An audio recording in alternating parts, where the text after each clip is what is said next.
السلام علیکم ورحمۃ اللہ وبرکاتہ۔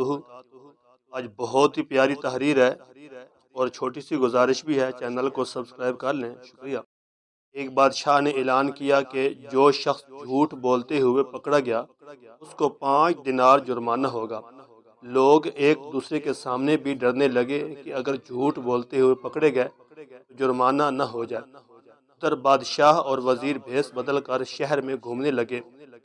جب تھک گئے تو آرام کرنے کی غرض سے ایک تاجر کے پاس ٹھہرے۔ اس نے دونوں کو چائے پلائی اور بادشاہ نے تاجر سے پوچھا، تمہاری عمر کتنی ہے؟ تاجر نے کہا 20 سال۔ اور تمہارے پاس دولت کتنی ہے؟ تاجر نے کہا کہ 70,000 دینار۔ بادشاہ نے کہا تمہارے بچے کتنے ہیں؟ تاجر نے جواب دیا کہ ایک۔ واپس آ کر انہوں نے سرکاری دفتر میں تاجر کے کوائف جائیداد کی پڑتال کی تو اس کے بیان سے مختلف تھی۔ بادشاہ نے تاجر کو دربار میں طلب کیا اور وہی تین سوالات دہرائے۔ تاجر نے وہی جوابات دیے۔ بادشاہ نے وزیر سے کہا اس پر 15 دینار جرمانہ عائد کر دو، سرکاری خزانے میں جمع کروا دو، کیونکہ اس نے 3 جھوٹ بولے ہیں۔ سرکاری کاغذات میں اس کی عمر 35 سال ہے اور اس کے پاس 70,000 دینار سے رقم زیادہ ہے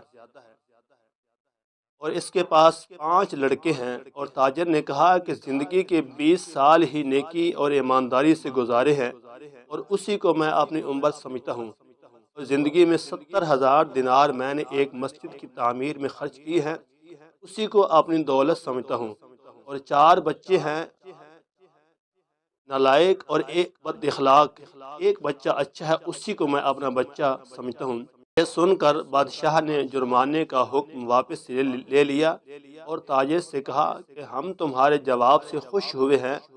وقت وہی شمار کرنے کے لائق ہے جو نیک کاموں میں گزر جائے، دولت وہی قابل اعتبار ہے جو راہ خدا میں خرچ ہو، اولاد وہی ہے جس کی عادتیں نیک ہوں۔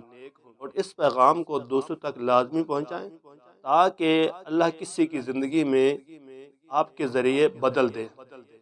اللہ پاک ہمیں قرآن و سنت کے مطابق زندگی گزارنے کی توفیق عطا فرمائے۔